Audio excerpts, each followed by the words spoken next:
Halo, aku Videla dari kelas 12 IPS. Hari ini aku bakal ngejelasin tentang Perang Vietnam.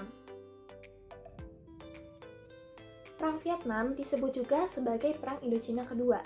Soalnya, perang yang melibatkan Vietnam nggak hanya terjadi sekali, tapi sampai 3 kali. Kok banyak amat ya?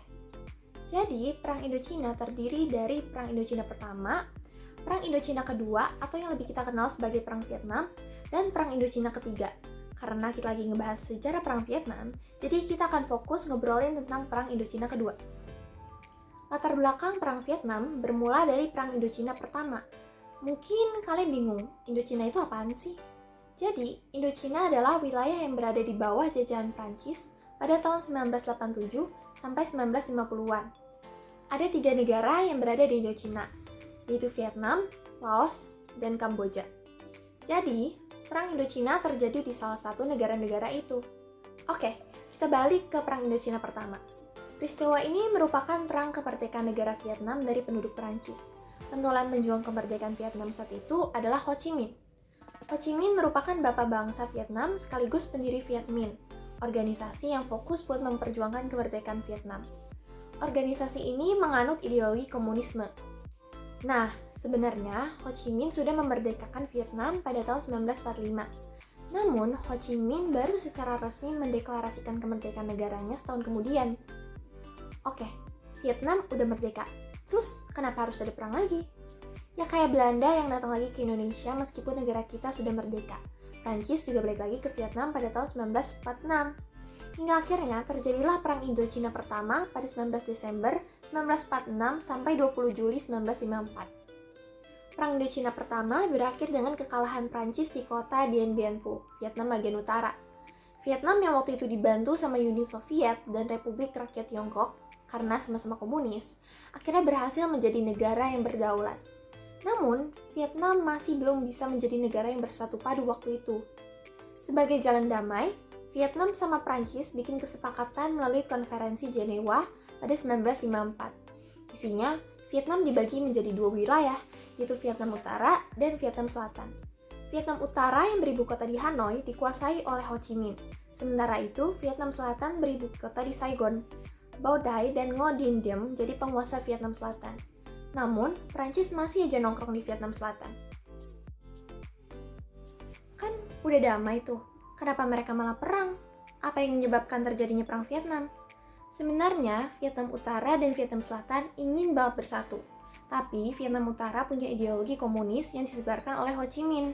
Sedangkan, Bao Dai ingin Vietnam Selatan jadi negara demokratis, karena terpengaruh sama Prancis. Waktu itu lagi terjadi perang dingin di dunia.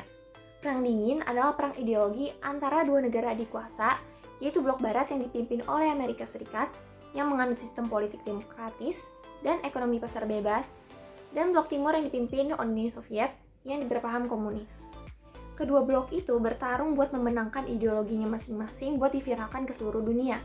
Nah, waktu Perang Indochina Pertama, Vietnam dapat backing Uni Soviet, yang merupakan blok barat dan sama-sama berideologi komunis. Prancis yang masih menguasai Vietnam Selatan khawatir kalau ideologi komunis menyebar ke negara-negara tetangga. Prancis pun minta bantuan ke Amerika Serikat yang emang musuh Uni Soviet di Perang Dingin. Karena Prancis adalah sekutu blok barat, AS langsung auto sukarela buat membantu. Emang apa kepentingan yang mendasari keterlibatan AS dalam Perang Vietnam? Padahal ngerugiin juga enggak, nguntungin juga enggak. Perangnya bahkan gak di AS. Amerika Serikat melibatkan diri dalam Perang Vietnam karena takut sama efek domino, yaitu kalau Vietnam jadi negara komunis, negara-negara tetangga di Asia Tenggara bakal ikutan berideologi komunis. Hingga akhirnya terjadilah Perang Vietnam atau Perang Indochina Kedua antara Vietnam Utara dan Vietnam Selatan. Oleh karena itu, Perang Vietnam dianggap sebagai bagian dari Perang Dingin karena adanya campur tangan AS yang nge-backing Vietnam Selatan dan Uni Soviet yang nge-backing Vietnam Utara. Kita masuk ke kronologi Perang Vietnam. Setelah AS bilangis ke Prancis, AS totalitas mengirim banyak pasukan militer ke Vietnam mulai tahun 1954. Vietnam Utara pun sadar kalau Vietnam Selatan dapat backing dari AS. Pihak Vietnam Utara pun nyari cara buat ngusir AS dan bersatu kembali dengan Vietnam Selatan. So, Vietnam Utara membentuk gerakan bawah tanah bernama Vietnam National Liberation Front atau VNLF. Pada 20 Desember 1960, tujuannya buat menyatukan seluruh Vietnam di bawah kekuasaan Ho Chi Minh. VNLF lalu bikin tentara gerilyawan bernama Viet Cong. Mereka terdiri dari para petani sampai buruh. Nantinya, Viet Cong lah yang melakukan gerakan bawah tanah. Gerakan bawah tanah merupakan strategi perang yang digunakan VNLF dengan membaur sama petani Vietnam Selatan. Kemudian, mereka menggeruduk pos-pos pasukan Vietnam Selatan yang pro Amerika Serikat. Emang gak ketahuan? Kok tiba-tiba bisa nyerang gitu aja? Buat nyerang pos-pos pasukan Vietnam Selatan, Viet Cong mengambil jalan memutar. Mereka nggak langsung ke arah Vietnam Selatan, tapi ngelewatin Laos dulu ke Kamboja, baru masuk ke Vietnam Selatan. Sesampainya di sana, mereka langsung membaur sama petani setempat. Jadinya tentara Vietnam Selatan dan AS nggak bisa mendeteksi mereka.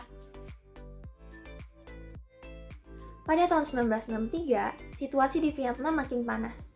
AS melipat gandakan kekuatan militernya di Vietnam Selatan. Negara superpower itu mendatangkan lebih banyak tentara di sana. Setahun kemudian, semua kekuatan militer AS ngumpul di Vietnam Selatan.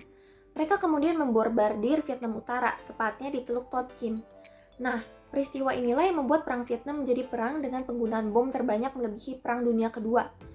Selain itu, pasukan militer AS juga membakar desa-desa di Vietnam Selatan yang dianggap ikut membantu gerakan Viet Cong dengan menyembunyikan mereka dan melawan AS. Aksi AS yang menciptakan kekejaman Perang Vietnam mendapat perhatian internasional. Negara-negara dunia ketiga yang nggak mendukung adanya peperangan mengecam keras tindakan yang dilakukan AS. PBB juga mengecam keterlibatan AS dalam Perang Vietnam. Protes dari dalam negeri maupun luar negeri akhirnya bikin AS sedikit introspeksi. Pada tahun 1969, tentara AS bikin program pelatihan bernama Vietnamization. Program itu melatih militer Vietnam Selatan biar tahan banting waktu berhadapan dengan tentara Vietnam Utara. Tapi protes di dalam negeri AS masih terjadi. Warga AS mendesak pemerintah buat menarik mundur pasukannya dari Vietnam. Soalnya anggaran perang makin bertambah tiap tahunnya. Vietnamization juga jadi alibi buat ngirim pasukan AS ke Vietnam.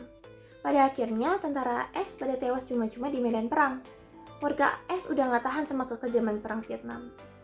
Udah ribuan nyawa melayang dengan percuma. Tapi AS nggak dapet apa-apa selama 15 tahun berperang. Komunisme tetap aja berkembang di Asia Tenggara. Terus, gimana akhir dari perang Vietnam?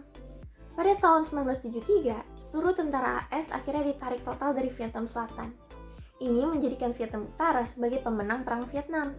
Selain itu, setelah sekian lama terpisah, Vietnam Utara dan Vietnam Selatan akhirnya bersatu menjadi Republik Demokratik Vietnam. Hanoi kemudian menjadi ibu kota negara Vietnam. Sekian pembahasan dari aku, terima kasih.